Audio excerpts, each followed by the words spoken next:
하나님은 우리의 아버지가 되십니다. 아버지. 아버지라는 것은 가까우신 하나님이라는 거예요. 가까우신. 먼 하나님이 아니라 우리를 가까이서 돌봐주시고 보호해 주시고 생명 주시고 죄를 없이 하여 주시고 구원하여 주시고 어려움을 당할 때 구하여 주시고 아버지시라는 하나님, 우리 아버지, 가까우신 분, 먼 하나님이 아니라 가까운 나를 돌봐주시고 생명 주시는 하나님이시라는 겁니다. 하나님 우리 아버지십니다. 그래서 우리가 이 가까운 하나님을 우리가 가까이 해야 돼요. 멀리 하는 것이 아니라 하나님을 가까이 해서 우리가 하나님으로부터 구하고 생명을 구하고 복을 구하고 우리가 어려울 때 도와달라고 또 기도하고 하나님을 찾으라는 겁니다. 가까이 있지만 내가 그의 도움을 바라는 거예요. 그리고 하나님께 감사하는 겁니다. 하나님 우리 아버지십니다. 이것은 하나님이 우리가 아버지가 될 때에 처음부터 아버지가 된 것이 아니라 예수로 말미암아 예수 이후에 하나님 우리 아버지가 되셨어요. 그 이전에는 하나님을 사람들이 무서우신 하나님, 심판하시는 하나님 그렇게 보았습니다. 그래서 예수 이전에는 하나님을 두렵게 여겼다는 거예요. 심판당하지 않을까, 저주받지 않을까, 죽지 않을까, 하나님 앞에서 그렇게 보았단 말이에요. 그래서 예수 이후에, 하나님의 아들 이후에는 그것이 아니라 아주 가까운, 친구처럼 가까운, 속삭속삭 얘기할 수 있는 그런 가까운 분이시란 말이에요. 구약에는 하나님을 어떻게 무섭게 여겼느냐, 우리 출애굽기 한번 찾아보겠습니다. 19절 10계명을 하나님이 우리에게 주시기 전에 하나님이 그렇게 두려우신 하나님이셨다는 것을 말씀하고 있습니다. 출애굽기 19장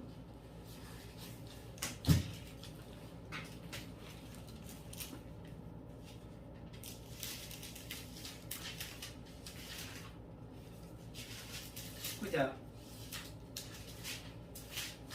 16절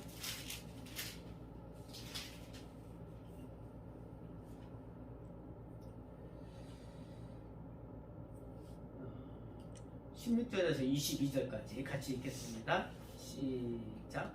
제3일 아침에 우리와 번개와 빽빽한 구름이 산 위에 있고 나팔 소리가 심히 크니 진중 모든 백성이 다 떨더라. 모세가 하나님을 맞으려고 백성을 거느리고 진에서 나오매 그들이 산 기슭에 섰더니 시내산에 연기가 자욱하니 여호와께서 불 가운데서 거기 강림하시니라.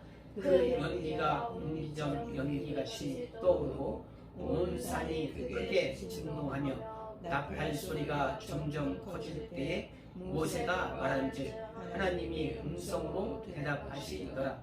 여호와께서 시내산 곧 그 산 꼭대기에 강림하시고 그리로 모세를 부르시니 모세가 올라가매 여호와께서 모세에게 이르시되 내려가서 백성을 심칙하라. 백성이 돌파하고 나 여호와께로 와서 보려고 하다가 많이 죽을까 하노라. 또 여호와께 가까이 하는 제사장들로 그 몸을 순결히 하게 하라. 나 여호와가 그들을 돌격할까 하노라. 예. 이 백성들이, 이스라엘 백성들이 시내산에서 하나님이 강림하시는 그 징조를 보고 더 가까이 나오려고 할 때에 구름이 구름이 하늘을 덮고 번개가 번쩍번쩍하고 번개만 번쩍번쩍해도 무섭잖아요, 그죠? 근데 거기다가 우르릉 쾅쾅 우레소리가 들려가요. 엄청 무서워요. 우리도 비가 오기 전에 우레소리를 들으면 두렵거든요, 그죠? 이 우레소리 거기다가 하늘에 나팔소리, 천사들이 나팔소리가 막 들리고 얼마나 막 두렵겠어요. 거기다 하나님이 이 백성들이 나한테 가까이 오지 말게 말도록 모세에게 얘기했어요. 하나님이 강림하실 때 막 불로 그 진주가 하나님 강림하시는 그 진주가 있고 그럴 때 이 산에 가까이 오지 마라. 너희들이 죽는다. 가까이 와서 내가 돌격한다라는 것은 하나님이 거룩하기 때문에 그 거룩하지 아니한 것이 가까이 왔을 때는 다 심판받게 돼 있는 거예요. 네? 그래서 가까이 오게 하지 마라. 그러니까 모세와 아론 위에 제사장 위에 대제사장 위에는 나의 말을 대하는 모세와 대제사장 위에는 가까이 오지 마라. 하나님이 그렇게 말씀하셨어요. 그렇듯이 하나님은 거룩하시기 때문에 그렇지 아니한 모든 것들이 하나님 앞에서는 다 심판받는단 말이에요. 다. 그래서 이때는 이렇게 구약에서는 예수 이전에는 다 하나님을 이렇게 두려워했어요. 심판받지 않을까. 거기에다 더군다나 이때 하나님이 이제 십계명을 주셔서 이것들을 지키지 아니하면 너희가 심판받는다. 그러니까 얼마나 두렵겠어요. 더 이제 두려워지는 거야. 하나님. 내가 너희에게 말한 것들을 지키지 아니하면 너희가 저주를 받고 심판을 받고 죽게 된다. 그런 두려우신 하나님이란 말이에요. 그들이 볼 때 두려우신 하나님. 그런데 예수께서 이 땅에 오실 때는 하나님의 아들이 올 때는 두려우신 하나님이 아니란 말이에요. 네? 두려우신 하나님이 아니고 가까이 제자들한테 올 때 가까이 왔잖아요. 그들과 같이 먹고 그들과 같이 마시고 그들의 말을 들어주고 가까이서 보게 하고 만지게 하고 또 심지어 요한은 예수님의 품에 기대기도 하고 얼마나 가까워요. 또 예수님을 파는 유다에게는 너가 나를 지금 팔지만은 그래도 아직까지는 너는 기회가 있다. 기회가 있을 때는 너가 나의 친구다. 친구여. 그렇게 말씀했습니다. 그러니까 하나님은 그렇게 가까이 오신 거예요. 가까이. 그러니까 예수님이 오신 이후로는 우리가 하나님을 아버지로 섬길 정도로 가까우신 분이에요. 근데 예수 이전에는 예수를 알지 못했을 때는 두려우신 그런 분이시라는 거죠. 그래서 우리는 하나님을 알되 섬기되 가까우신 하나님을 우리 아버지로 아는 그 하나님을 섬기는 것입니다. 옛날 그 두려우신 하나님을 천사를 통해서 나타나신 천사를 통해서 하나님 말씀을 전해주신 그 하나님을 우리가 가까이 하는 것이 아니고 하나님의 아들로 말미암아 하나님을 나타내 주신 그 하나님을 우리가 가까이 하는 겁니다. 가까이. 두려우면 하나님을 가까이 할 수가 없어요. 그죠? 두렵지 않기 때문에 하나님을 가까이 할 수 있는 거거든요. 우리 하나님은 예수로 말미암아 우리를 두려우신 하나님이 아니라 가까우신 하나님으로 우리를 알게 해주신 거예요. 그래서 우리가 예수로 말미암아 우리가 우리 하나님께 모든 것을 우리가 구할 수 있고 예수로 말미암아 하나님께 나의 모든 사정을 알릴 수 있고 예수로 말미암아 내가 혹시 죄가 있더라도 죽을 죄가 있더라도 세상이 용서하지 않는 종이 죄가 있을지라도 예수로 말미암아 하나님은 나를 용서해 주시고 품어주시고 안아주신단 말이에요. 어떤 죄가 있을지라도 예수로 말미암아. 그게 그 하나님이 우리 아버지가 되시는 분이십니다. 그래서 아들을 보내셔서 우리가 하나님의 아버지라 부를 수 있는 자녀된 자격을 주신 것이죠. 오늘 말씀에 무교절 또는 유교절이 가까이 왔을 때 예수님이 그 유월절을 절기를 이제 맞이하게 됐습니다. 그때에 어떤 죄인 여자 한 명이 와서 예수님께 그 자기가 그동안 소중히 간직하고 모아온 향유를, 비싼 값진 향유를 예수님 머리에 부었어요. 그것은 곧 예수님의 장사, 죽으실 것을 예비한 것이라고 예수님께서 말씀하셨죠. 그때의 제자들은 그것을 알지 못하고, 예수님의 뜻을 알지 못하고, 하나님의 뜻을 알지 못하고, 야, 이 비싼 것을 왜 허비하느냐, 가난한 자들을, 이것을 팔아서 가난한 자들을 도와주면 더 좋은 일이 아니냐, 여러 사람을 이렇게 도와줄 수 있지 않겠느냐, 제자들이 이렇게 얘기했어요. 그랬을 때 예수께서 야, 그렇게 이 여자를 핍박하지 마라, 얘기하지 마라. 이것은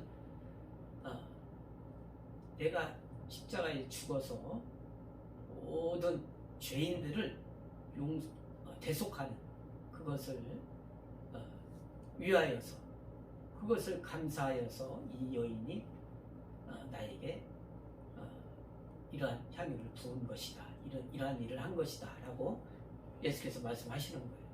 그래서 여기서 보면 십계명에서 첫째 계명이 있고 둘째 계명이 있잖아요. 그죠? 첫째 계명은 하나님을 위하여 우리가 하나님을 섬기는 것이고 하나님의 뜻, 말씀을 듣는 것이고, 둘째는 이웃을 사랑하는, 이웃에게 우리가 도와주는 거잖아요. 그죠?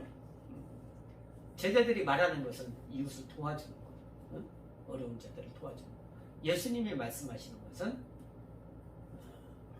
이 우리에게 생명 주시고 복 주시는 하나님, 그것을 우리가 알라는 거죠. 은혜를 받는 거, 감사하는 거, 감사하는 거.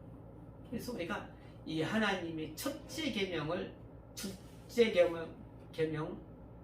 계명으로 인해서 첫째 계명을 잊어버리면 안 되는 거예요.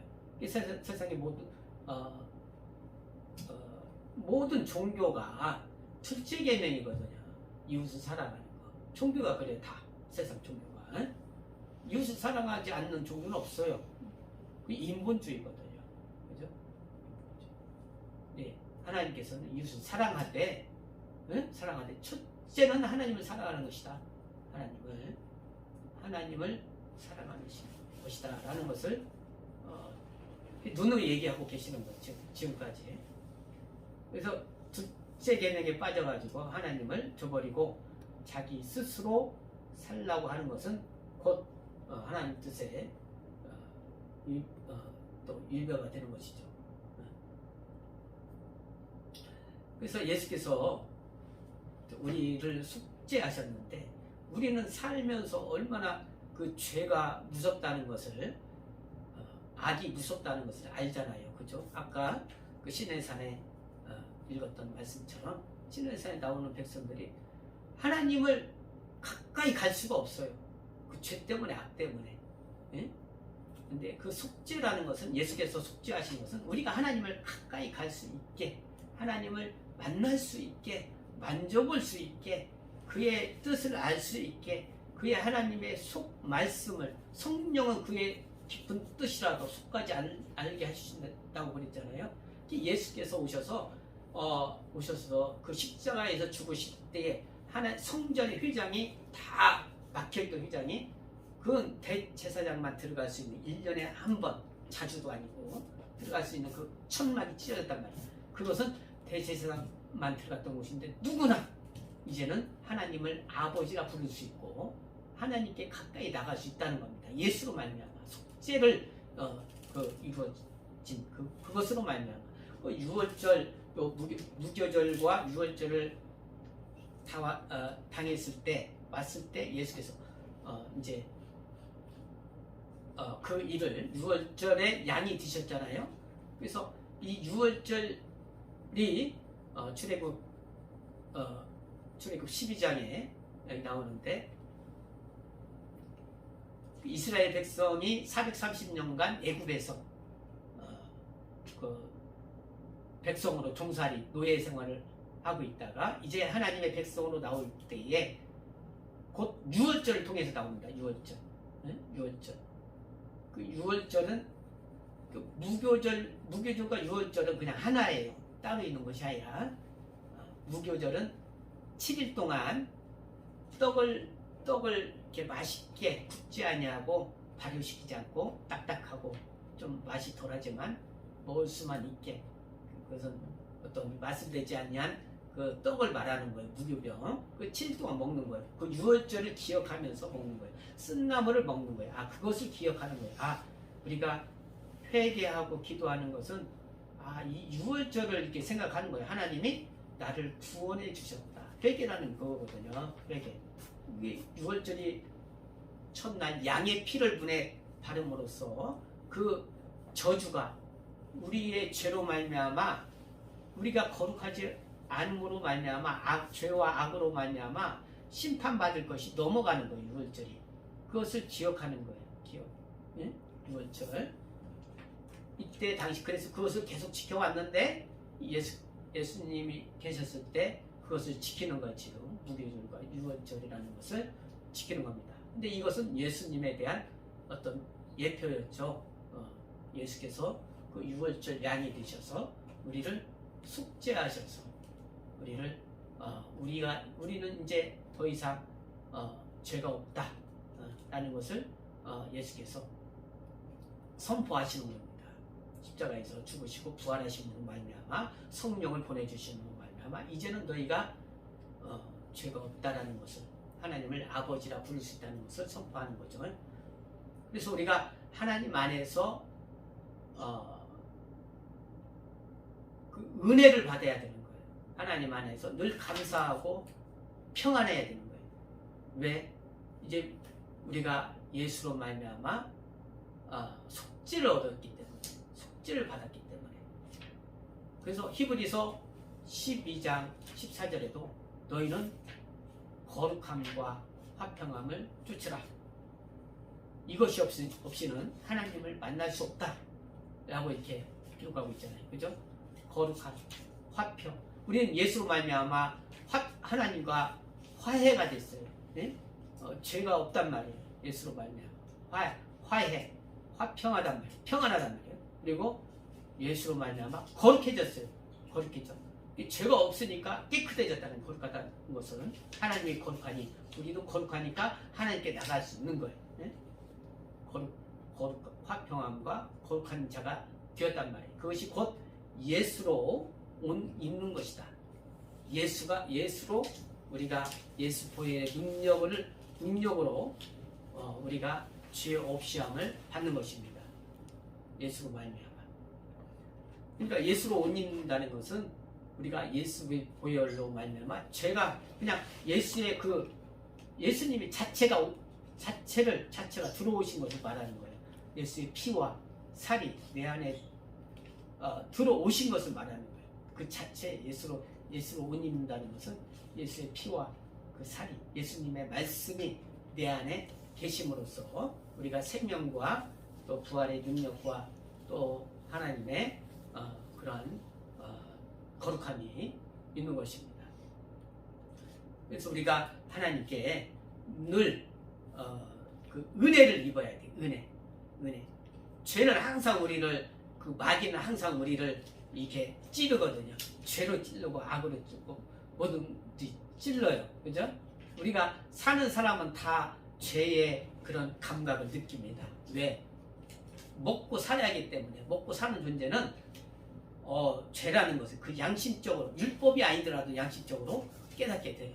우리가 먹는 어떤 육식, 고기라도 이거 내가 이런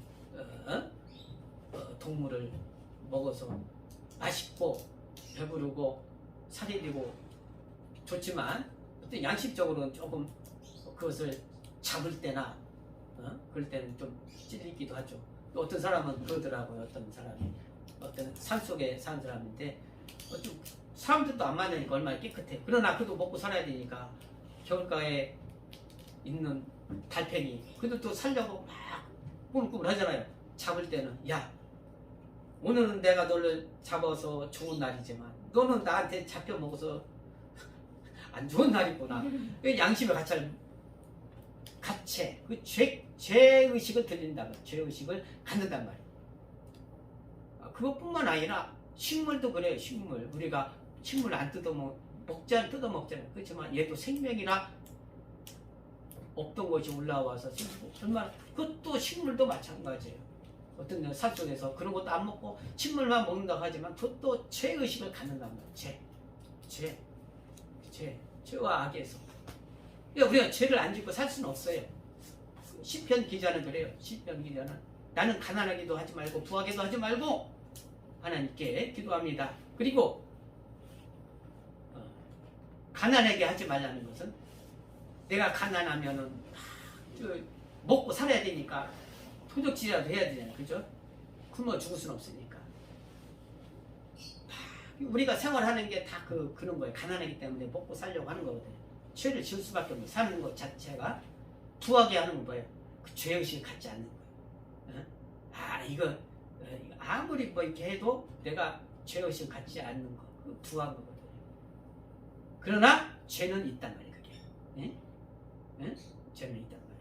그러나 세상에 가난하게도 말고 부하게도 말고 또 진리만이 있게 하소서. 거짓을 쫓지 않게 하소서. 다윗도 그러잖아요. 진리의 말씀이 내 입술에서 조금도 떠나지 말게 하소서. 진리는 예수예요. 예수. 나에게 생명 주시는 그 말씀, 나에게 생명 주시는 예수, 그것을 다윗도 쫓는 거예요. 다윗 자기 자손으로 오시는 예수 그리스도를 바라보는 겁니다. 그러니까 우리가 세상 살면서 죄를 안 지을 수가 없어요. 예수를 옷 입어야 돼요. 예수의 피와 살, 예수가 자체가 내가 들어와야 돼요. 그래야 내가 죄로 정죄받지 않는다는 거예요. 죄로 우리가 자유할 수 있다는 거예요. 거룩할 수 있고 깨끗해질 수 있는 것입니다. 늘 하나님께 감사할 수 있는 것입니다. 은혜를 받을 수 있는 것입니다. 이 여인과 같이 정말 예수로 말미암아 은혜 받고 감사하는 자가 될 수 있도록 우리 그렇게 해야겠습니다. 화평함과 거룩함을 쫓으라. 예수로 옷 입으라. 예수는 가까이 그 피의 옷을 입고 말씀이 피의 옷을 입고 우리가 가까이 오신 분이에요. 그 옷을 입으라는 거예요. 예수의 옷을 예수로 거룩하게 해주시고 예수로 옷 입게 해주시옵소서. 예수하고 기도하시겠습니다. 예수의 피밖에 없네 나의 죄 속가리는 예수의 피밖에 없네 나는 돈도 없구나 예수의 피밖에 없네 예수의 흘린 피 나에게 하오니 이기하고 예수의 피밖에